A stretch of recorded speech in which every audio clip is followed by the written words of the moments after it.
Do you ever feel like you're talking, but no one's really listening? In today's world, we're constantly connected, yet real listening has become rare. We talk more than ever, but understand each other less. Imagine if every conversation left you feeling truly heard, understood, not just replied to.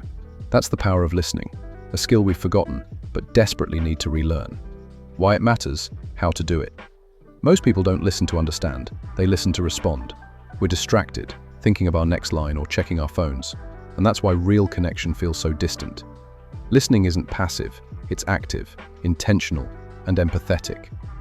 When you truly listen, you give someone something rare, your attention. It builds trust, deepens relationships, and even improves mental health. So, how can you relearn the art of listening? Try these 3 steps. Be present. Put your phone down and focus fully.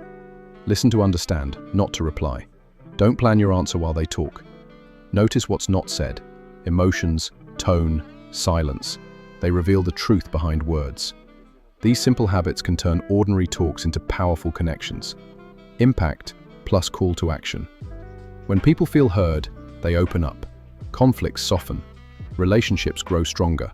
Because being heard is one of the deepest human needs. So today, in your next conversation, don't just hear, listen. Not to fix, not to argue, but to understand. In a world full of noise, the best way to stand out is to truly listen. If this message resonates with you, like this video, share it with someone who needs to hear it, and subscribe for more insights on building real human connection.